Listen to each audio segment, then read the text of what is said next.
Let's crack-a-lackin'. So, are you traveling in the next few months? Are you traveling in the next few days? Are you traveling tomorrow and haven't even started packing? Because I feel you. What's up, you guys? Welcome back to my channel. My name's Danielle if you are new, and if you are new, make sure to subscribe down below.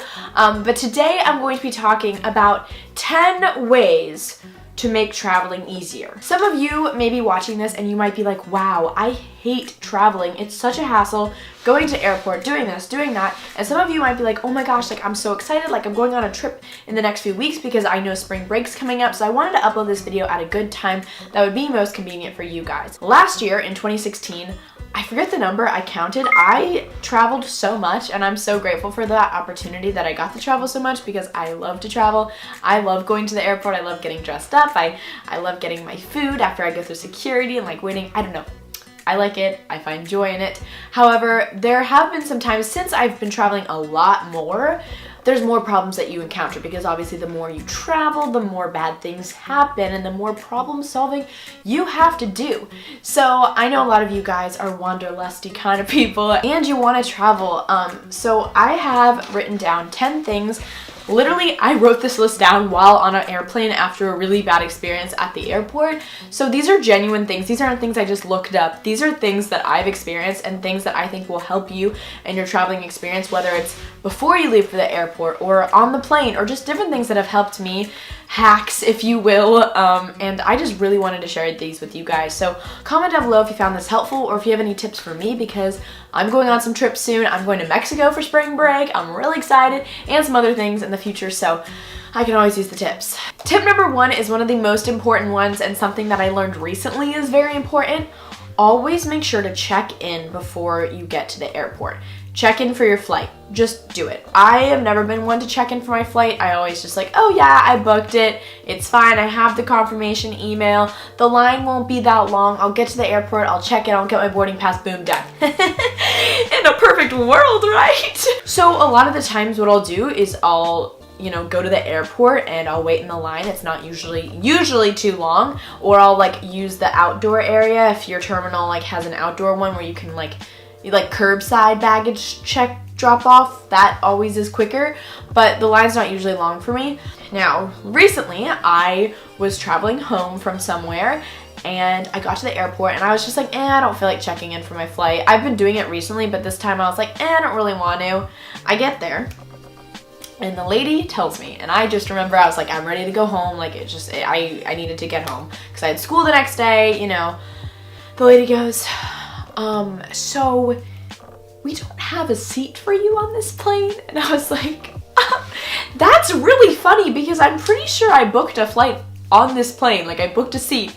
And she goes, yes, you did. You see, we overbooked this flight, so we don't have a seat for you. And I was like, oh, great. So that really stunk. That was really bad. I didn't get a seat on the flight because I didn't check in prior to. There was other people that were on my flight that, checked in maybe 24 hours before their flight was about to leave, and that secured them a seat. But since I hadn't checked in yet, I wasn't one of those people that was secured a seat. So no matter what, just check in if you can, and that avoids a little bit of time. You can pay for if you're gonna check your bag, you can pay that money already. So that when you get to the airport, you don't have to worry about exchanging money or anything. You just give them your bag and your boarding pass if you have it on your phone. It's a good deal.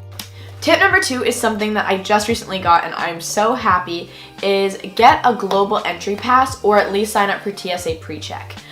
So global entry is essentially, you have to go through all these steps of approval. I'm actually going to do the interview portion for it on Saturday, but I'm pretty sure you get it the day of. They don't really question you too hard. They just make sure you're not a criminal. But essentially what it is if you travel internationally a lot, or even if it's not a lot, basically you get approved and you get to go through customs quicker. It's just an easier situation because traveling internationally can be really hectic, and this gets you shorter lines and customs, and that can be really long. And also, since you're basically at the highest rank, if you can get through customs fast, they'll instantly give you TSA pre-check. And if you guys are at the airport and you see those signs, you see the long line for security, and then you see this really short line that says TSA pre-check with a sign, and those people are just zooming on through.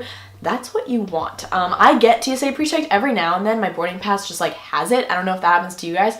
But I want it every time because TSA PreCheck, you don't have to take off your shoes. You don't have to take off anything. And my favorite thing is I don't have to take my laptop out of my bag. I don't have to take out all my electronics. I don't have to take out all my liquids. Like, it's so easy, and you know, you're approved, you're pre-screened and everything, so it's safe. It's just a good situation, and I think if you can invest in it, it's not too expensive at all. It's worth it, especially if you travel a lot, so I'm so excited about that. So I always like to try and dress to the nines when I go to the airport. I like looking good. Usually on the way back from the destination I'm going to, I'm a little bit sad because I'm leaving, so I don't dress as nice, but always on the way there, I am just like ready to go. I always carry like my Celine bag or like a really nice bag, and then after a while I realized, you know what, it's just not practical and it's not fun to walk around with. So I got a backpack, and let me tell you guys, traveling with a backpack is just the best thing ever. And if you can find a super fashionable one or one that makes you happy on the inside, go for it. So I got this one from Herschel. It's just like a standard black one, but it does have a laptop sleeve, which was really important for me, and it has this front pocket. Guys, this has gone through like a lot of security lanes, and it's gone through on a lot of trips now, and I love it. It's so sleek and chic, and it goes great with all different outfits, and it's just great. And I'll bring this, and then maybe if I want to wear a crossbody purse or put my purse in here, it's just so much easier to travel with a backpack rather than having like a tote bag, like personally. So a backpack is the way to go. Next is if you are traveling somewhere that is cold, I'm wearing a hat right now just because, wear your biggest coat and your biggest shoes on the plane.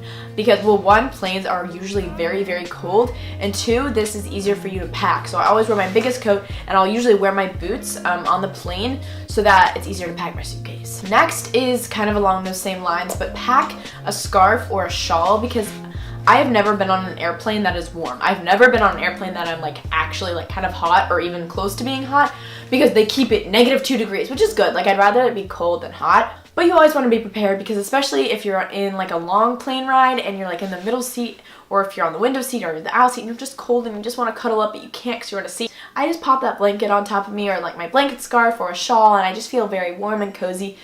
And you also look stylish. And they're super easy to just roll up and put in your backpack. Next is something I literally do every time I go to the airport. It's just like my tradition. I go to like one of those little shops, those gift shop things, and I buy a bottle of Smart Water, gum, and a magazine. Those are like the 3 things. I mean, not every single time, but like usually. I always get water for sure. It's always important to travel with a bottle of water, because yes, you get a complimentary drink, but like it's like this big. So just have a water bottle with you at all times. And gum is really good for taking off and landing, because it doesn't make your, like, it helps you with like ears popping. I don't know, maybe it's like a psychological thing, but I just like chewing gum on airplanes. It's just something that means a lot. And since you don't have internet on the airplane, well, I don't always buy internet. Like, I hardly ever do, to be honest, because it's nice to kind of have a break. I like to read magazines. It's a good excuse, and they have like tons of magazines in the airport. So I got this for my 18th birthday for my parents, my family, my parents, same thing. And this is actually from the brand Toomey, which is really nice. But I mean, they have all kinds. I don't know exactly what you would call this, but I kind of call it my travel portfolio. It's amazing. So basically you open it up and you can like essentially have it be a wallet. So you can put all your cards, you can put your ID here, and it has a spot for your boarding pass and for your passport.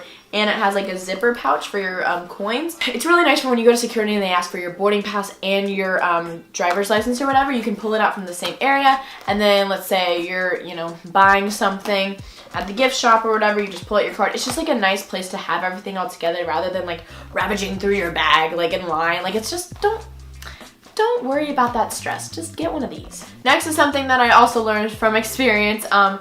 If you're looking for good prices on flights, apparently on Tuesdays is the best day for booking flights. Like, it's like the cheapest. I don't know. That's what my mom told me. But that's besides the point. That's just something I thought I'd include. I always go on Expedia or Orbitz or Kayak, any of those websites that literally label all airlines. Put in the dates that you want to travel and the times, and if you want it nonstop, blah, blah, blah, blah, blah. And so let's say you find a flight on United Airlines that you really like. Don't book it on Expedia. I've done that before, and it just kind of gets kind of confusing. Go to the United Airlines actual website, and sometimes it's even cheaper on their website, so try that. And it's just nice to actually be affiliated with that brand, because who knows, if you book on Expedia and for some reason it doesn't connect to United, and then you get to the airport the day of and they're like, we don't have you on this flight. My last tip or hack for you guys is, okay, don't use these on the airplane. I mean, if it's the last resort and this is what you got, use them. But man, oh man, These make such a difference. When I'm on the plane, I don't know about you guys, but there's like this like constant air noise, or there's just some sort of white noise on the plane the whole ride, and like my earbuds don't do enough. So if I really want to focus on the movie I'm watching, or if I want to listen to music, or if I'm trying to do work, the earbuds don't do it justice. So if you have a nice pair of headphones, I mean, they don't even have to be really nice. You can buy them from like Claire's, I don't care. These just have way better coverage, and you can focus a lot better on what you're doing, and maybe it actually will help you fall asleep, because these I can always hear what's kind of going on around me, and I don't always want that. So that completes today's travel hacks, how to make traveling easier video. I truly hope this video helped you guys. I wanted to film this video, not just to film this video, I wanted to film it because these are things that I've experienced, and I really hope they can help your traveling experiences become easier and simpler, because I think traveling is amazing, and I think when you get the chance to do it, you shouldn't be scared of it, you shouldn't be stressed, you shouldn't be worried, just enjoy it. So hopefully these things helped you. Again, if you are new, make sure to subscribe to my channel. I post videos every Wednesday and Sunday, and give a comment down below of a video you guys want to see in the future. I love you guys so much. Make sure to follow me on all my social media, always linked down below, and I will see you guys very soon for my next one. Bye guys!